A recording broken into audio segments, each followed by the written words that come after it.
saya ya, selama saya dengar khotbah itu pendeta tuh hampir jarang lah guys, hampir nggak ada yang dia tuh pendeta cuma ngomong-ngomong ngalor ngidur tanpa sampaikan. Kayak saya nih, saya kenapa saya ini bisa dikatakan, mungkin ada katakan kamu aja ngalor ngidul gitu. Nah, segini guys, saya kenapa? Karena saya tuh memang saya tuh metode ini saya karena keterbatasan saya nggak mau menghafal semuanya. Saya hanya menghafal esensinya saja gitu, isinya gitu. Makanya saya tidak sampaikan itu apa misalnya Amsal berapa, ayat berapa. Ada yang saya hafal misalnya kayak Matius 7 pasal 21 23 itu saya hafal. Ya isinya adalah bukanlah setiap orang menyebut aku Yesus Tuhan Tuhan, itu saya hafal sampai nomor dan nama ayatnya gitu. Tapi kalau pendeta itu kan dia ceramah apa khotbah itu kan dia pegang Alkitab gitu. Dia udah siapin materi sebelumnya. Jadi dia udah siapin itu. Kalau kita lihat ya kayak lembaran itu ya, kayak di masjid juga ada gitu guys, khotbah Jumat ya atau khotbah di gereja itu kan mereka pegang lembaran kayak 2 lembar 3 lembar itu kan materi di situ guys. Kadang-kadang kayak kita perhatikan lah khotbah Jumat itu kan ustadznya membaca yang ada di situ. Ada juga ustadz yang sudah hafal, dia tidak perlu itu lagi, dia betul-betul tanpa teks gitu. Jadi ada yang ustadz atau ustadz yang tanpa teks, saya tidak. Tapi pendeta saya pakai teks guys. Karena teks itu berisi, karena dia nggak hafal. Pendeta kan nggak ada yang hafal kitabnya. Jadi dia memang beda sama ustadz. Ustadz itu makanya ada yang pakai teks, ada yang tidak. Yang pakai teks ada yang belum hafal. Kayak saya pasti perlu teks gitu. Karena kalau saya kalau nggak pakai teks saya cuma menyampaikan isinya, tapi nggak hafal nomor nama ayatnya gitu. Nah makanya pendeta tuh biasanya selalu lah pakai teks itu guys. Dia akan sebutkan lengkap gitu beserta dengan nama surat dan nama ayatnya dan pasal berapa gitu guys. Kaget ya. And then buka satu, iya of course satu ada lah ya kan. Ayat 7, oke ada juga. Takut akan Tuhan adalah permulaan pengetahuan, tapi orang bodoh menghina hikmat dan didikan. Ya, gila. Nah, takut akan Tuhan kata dia gitu kan. Nah, takut akan Tuhan. Tuhan yang seperti apa? Jadi kalau kita berpikir guys ya, kalau itu kan termasuk kata-kata mutiara tadi itu kan, takut akan Tuhan, apa ada orang bodoh juga apalah tadi itu kan, apa ayatnya itu adalah bukan situ kebenaran itu guys. Itu kayak saya dulu ya. Saya ketika mimpi itu ya kiamat 7 hari berturut-turut, lalu saya terbangun tinggal dingin, saya mikir jangannya Yesusan. Kenapa? Karena sebelumnya itu saya ingat saya selalu terbayang teman saya ini teman adik saya itu selalu ngomong tentang Yesus dalam bukan dia khotbah atau ceramah ya, dia main-main tuh memang untuk ngomong tentang Yesus gitu, jadi ketawa gitu kan. Ibaratnya ya saya anak kecil ya waktu itu ya, anak SMP waktu itu saya SMA guys, mereka ngomong tentang Tuhan kamu namanya Yesus ya Tal, iya nama ada apa adik teman saya tuh nama teman adik saya itu namanya Natal gitu kan, jadi Tal kamu Tuhan kamu Yesus lah, iya. Saya itu tuh mikir ternyata ada juga orang Tuhan selain Allah yaitu Yesus gitu. Itu membuat saya apa guys kurius itu, sehingga sampai terbawa mimpi. Jadi saya ketika bangun saya tuh nggak seperti apa Aribo yang mengatakan aduh saya harus mencari Tuhan Yesus, enggak. Saya dulu bilang kan jangan-jangan ada apa ada Tuhan itu bukan belum tentu yang ini benar gitu. Jadi saya nggak langsung ke situ poinnya, bukan mengatakan itu pasti Tuhan gitu kan. Saya kan ini saya harus ada komparasi nih. Nah, itu benar guys. Kalau tadi kan Rio tidak, langsung saya mencari Tuhan Yesus gitu. Jadi itu bedanya guys. Jadi kalau Anda mencari Tuhan Yesus ya berarti Anda mencari kebenaran. Kenapa? Karena Anda sudah patokin dari awal gitu. Kalau mencari kebenaran saya akan cari Tuhan gitu. Jadi dia nggak akan menyebut pada sosok Tuhan gitu. Kalau kayak saya misalnya saya akan cari Allah ya itu berarti saya udah dapatnya Allah gitu. Tapi kan saya akan cari Tuhan. Nah, itu yang saya alami dulu prosesnya. Saya akan cari Tuhan sekarang ya. Saya akan betul-betul bandingkan nih antara Allah, Yesus, siapa lagi dulu Buddha dan lain sebagainya guys. Itu komparasi itulah membuat kita tuh beriman dengan benar gitu. Ya, jadi dibilang bahwa aku udah tahu Tuhan karena waktu kecil udah diperkenalkan, tapi aku menghina hikmat. Nah, aku tahu Tuhan gitu kan, di kecil diperkenalkan, dia lupa. Kalau kecil dia juga diperkenalkan tentang Islam. Jadi dia dikenakan 2 agama sekaligus waktu kecil. Dia dikenakan dengan Islam, dia kenakan juga dengan Kristen. Karena dia kan bebas memilih guys. Ya, dia pernah ke gereja, pernah juga ke masjid, gitu kan. Jadi sebenarnya dia tuh dikenakan dua-duanya guys itu. Ngerti nggak? Kecuali kalau dia tuh adalah orang yang nggak beragama, lalu dia tiba-tiba ke gereja aja gitu kan. Dan itu pun dikenalkan tuh belum tentu benar gitu guys. Makanya harus ada komparasi, pengkajian lebih lanjut gitu. Yang dididikan. yang kita dapat dari firman Tuhan. Jadi ya dengan Kalau kata ngomong firman Tuhan, apa Ribo pernah cek Alkitab? Ya. Apakah firman Tuhan isinya? Dia kan kalau dia cek betul-betul Alkitab, dia akan temukan di situ bukan hanya firman Tuhan. Firman Tuhan yang mana Yesus sampaikan. Kata-kata Yesus adalah Injil. Ingat ya, Injil itu adalah kabar baik yang Yesus sampaikan. Yesus ya di ayat ini begini guys, kira-kira bunyinya ya. Aku akan memberitakan Injil ya, dan Yesus mengajarkan Injil, memberitakan Injil di tempat-tempat peribadatan. Jadi Yesus itu memberitakan Injil guys. Jadi Injil itu adalah yang Yesus sampaikan. Selain yang bukan Yesus sampaikan bukan Injil, gitu loh. Jadi kalau catatan sejarah tentang Yesus itu bukan Injil. Surat Paulus pada zaman Efesus itu bukan Injil guys.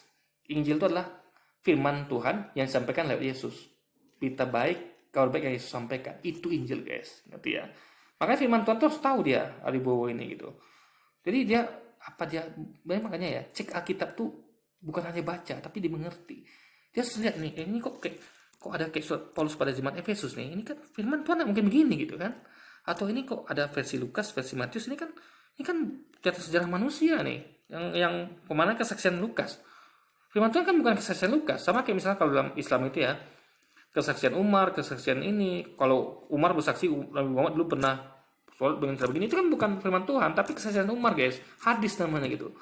Kalau firman Tuhan betul-betul apa yang Nabi Muhammad sampaikan, ya Tuhanmu begini-begini gitu. Nah, jadi betul-betul firman Tuhan yang disampaikan Nabi Muhammad, bukan catatan sejarah atau kesaksian daripada sahabatnya guys gitu loh. lain, stupid boy, read the Bible, ya kan? Ikannya gue digituin gitu, gue di bilang, don't be stupid, read the Bible, not stupid boy, don't be stupid, read the Bible. Ya udah, karena apa? Pada saat itu aku juga banyak. Nah, don't be stupid, read the Bible. Pertanyaannya adalah, apakah dia sudah mengadakan koperasi? Jadi kalau dia read Bible, dia juga read the Quran. Itu baru cerdas guys. Jadi kalau Anda kayak mencari mobil terbaik, ya. Kalau Anda read Avanza, Anda juga read Terios. Anda juga harus read apa lagi ya? Kayak mobil lain kayak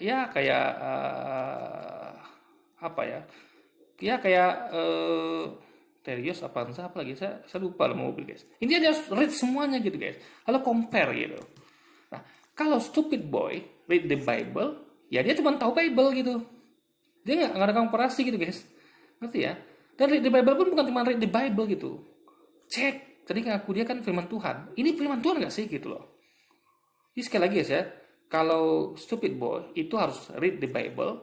Jadi saya tambahin ya, ini kurang lengkap ini ya. Stupid boy itu harusnya bukan hanya read the Bible. Ya, read the Bible juga iya. Jadi stupid boy must be atau harusnya read the Bible, baca Bible, read the Quran, baca Quran, dan juga baca kitab lain guys. Dan adakan komparasi. Itu baru stupid boy yang pengen pintar gitu guys. Tapi kalau cuma read the Bible, ya makanya tadi dia cuma read the Bible, dia katanya mencari Tuhan Yesus, ya dapatnya itu gitu. Ngerti nggak? Dia mencarinya itu gitu. Jadi Aribo ini bukan mencari kebenaran, dia mencarinya itu guys. Karena kecil tadi ya, dia mau mencari kebenaran nih. Sebenarnya yang saya itu adalah permen atau susu atau apa ya. Tapi dia nggak, dia selalu mencari permen gitu. Dan permennya itu dijualnya di mana? Di toko permen gitu. Gimana dia mau dapatkan susu gitu? Mengetahui susu itu adalah yang sehat gitu. Nah itu dia. Jadi ini adalah cara memilih agama yang salah guys. Sekali lagi ya. Ini saya sampaikan logika ini ya, biar Anda paham gitu. Sekali lagi ini bukan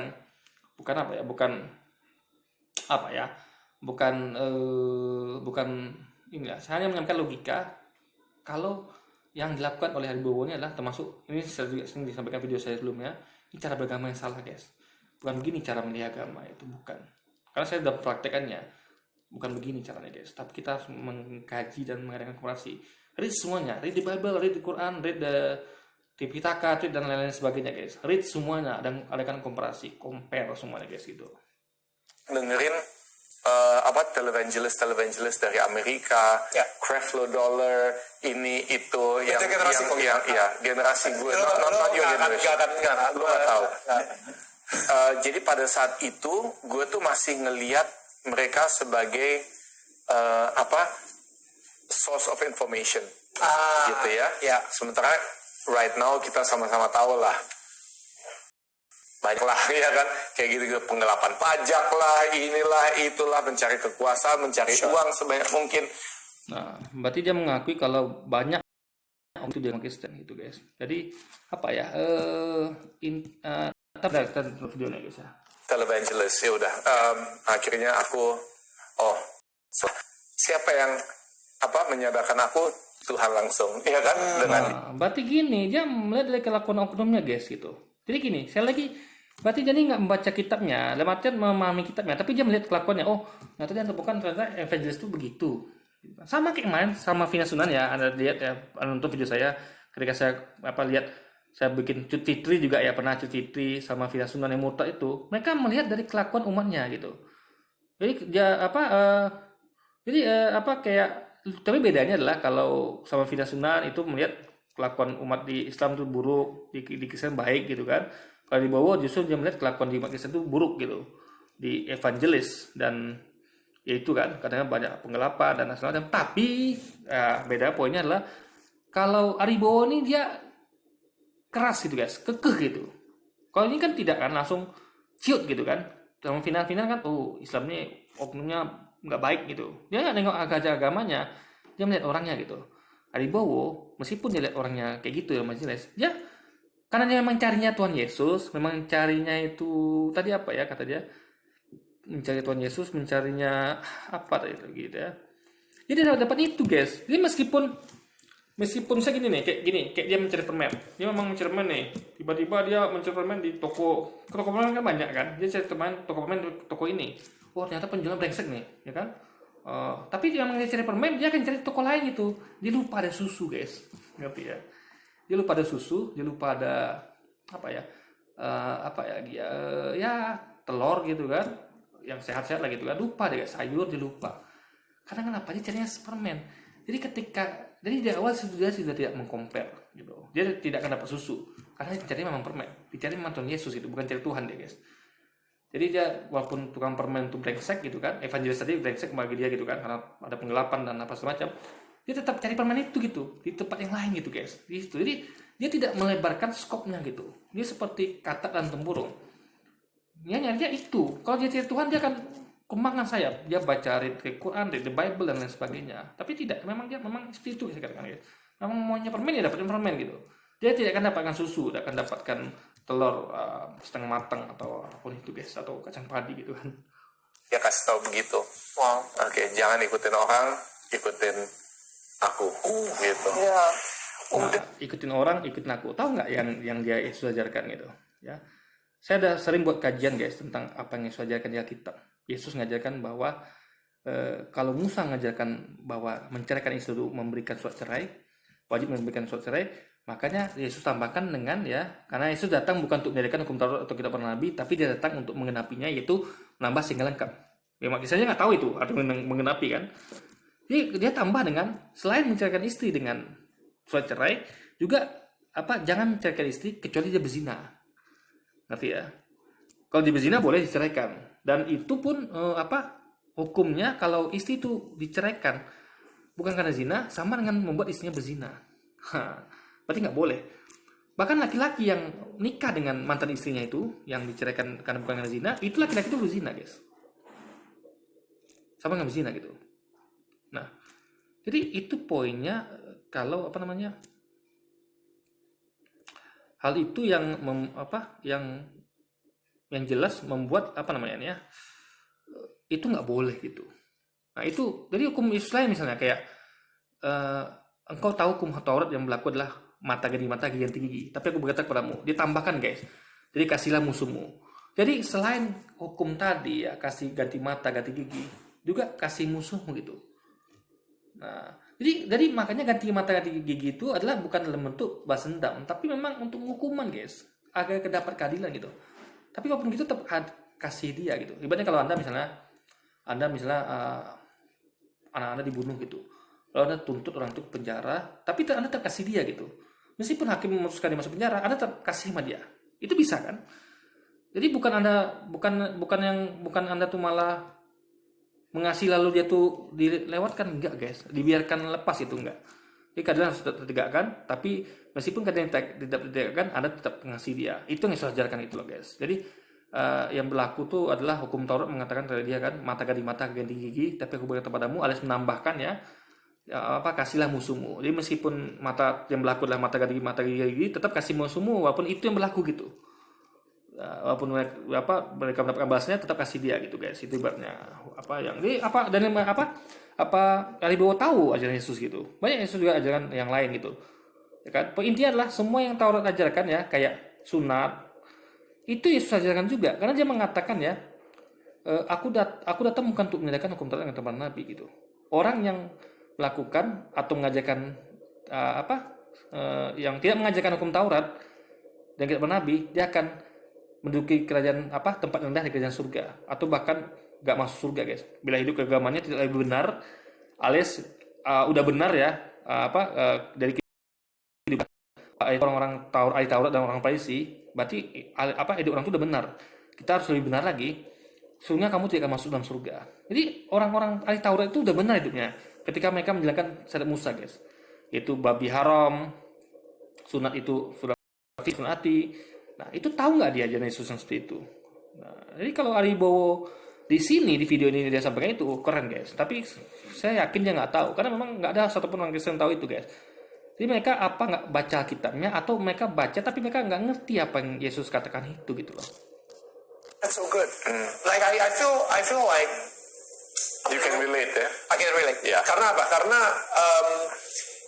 ya emang sih, maksudnya di kehidupan rohani ini emang kita butuh banget cari mentor, gitu. Betul. Jangan salah pilih aja. Tapi jangan sampai kita membuat mentor. Nah, jangan salah pilih gini. Dia menilai kriteria mentor itu adalah orang yang baik. Itu nggak salah sih guys. Tapi jangan lupa, bukan cuma orang baik, tapi orang berilmu. Dan kita pun bisa berilmu dengan cara kita mengecek sendiri bukunya. Benar nggak disampaikan sesuai dengan yang tertulis gitu. Bahkan kita bisa otodidak loh guys, ya. Ngerti nggak? Karena gini, memahami suatu kalimat, suatu ayat itu adalah dengan pemahaman bahasa Indonesia benar-benar gitu, ya kan? Sama kayak kita, gini deh, kayak Anda misalnya mau ngerti apa sih yang gimana sih watak orang nih, ngerti nggak misalnya, ya kan? Anda harus mengerti watak orang nih, karena tinggal ngobrol dengan dia, ada ingat-ingat, dia ngomong begini, berarti orang begini nih. Kalau dia begini, berarti orang pemarah nih. Berarti orangnya introvert nih, berarti orang pemalu nih, gitu kan. Itu gak mentor guys, ngerti ya? Satu yang bisa kita pelajari sendiri, ada tinggal baca kitab sucinya dan memahami dengan pemahaman bahasa Indonesia benar gitu. Jadi mentor ini pun gunanya adalah karena anda punya teksnya gitu loh guys, ngerti nggak? Anda punya teksnya gitu, Anda punya akal untuk menelaah. Contoh kayak Anda belajar bela diri, Anda dikasih teks kan, ini bukunya. Di buku ini semuanya ada nih keterangannya, ini gerakannya untuk apa. Yang guru karate itu ya hanya untuk mengajarkan, karena guru karate kan ada juga yang brengsek misalnya. Kalau anggaplah kayak tadi itu kan ada evangelis gitu kan, yang nggak benar ibaratnya kan. Karena kalau di klaim tadi kan pendeta itu ada yang benar dan tidak, ustadz juga begitu kan. Sama berarti kayak guru bela diri juga ada yang benar dan tidak gitu. Nah, jadi gini loh, ada suatu buku bela diri karate namanya. Nah, untuk mengecek gurunya benar apa tidak, kita cek bukunya gitu. Ya kan, meskipun ya gurunya itu jangan-jangan meskipun gurunya nggak baik ya, misalnya gurunya tuh tapi dia paham guys, dia sampaikan ini gerakan gini untuk menangkis, ya kan. Walaupun dia nggak benar gitu, tapi teorinya yang sampai itu dengan tulis sama gitu, berarti ini benar ya. Perkara pelakuannya beda lagi guys. Yang jadi disampaikan dia tuh bukan kelakuannya, ingat, yang sampaikan itu penting ya. Bukan Anda lihat sampaikannya benar nih, tapi kelakuannya nggak benar, berarti nggak benar, nggak gitu guys.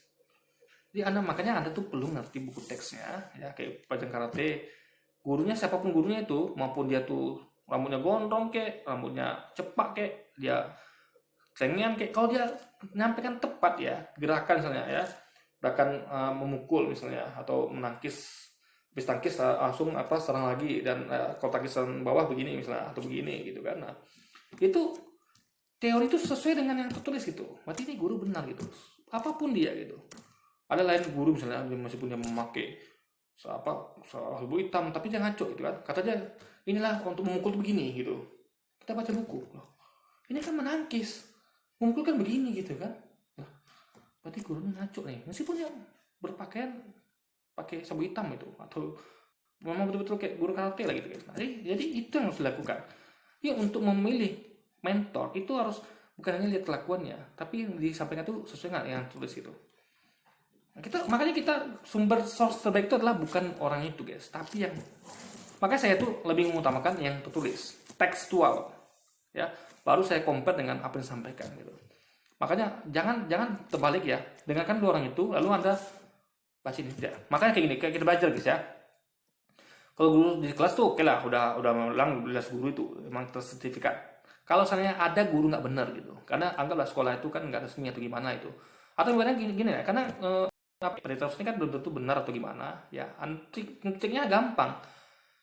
Misal Anda datang ke sekolah yang Anda tidak tahu itu gurunya tuh benar apa tidak gitu, ya kan, nggak tahu Anda benar apa tidak. Nah, apa yang Anda lakukan terbaik adalah Anda belajar baca buku di rumah, malam sebelum dia ngajarin Anda baca. Oh, kayak misal kayak pelajaran matematika atau sejarah lah, gampangnya sejarah lah ya. Lahirnya tahun berapa Pangeran Diponegoro, meninggalnya tahun berapa. Jadi ketika guru makan kita bisa compare. Bahkan kita bisa koreksi guru guys. Kata guru Pangeran Diponegoro meninggal tahun segini. Bu, tadi bilang berapa? Mabuk. Di teksnya tahun gini. Nah, kita udah ngerti duluan itu. Coba kalau ada anak yang nggak pernah baca bukunya, yang dia cuma dengarkan depan, gitu kan?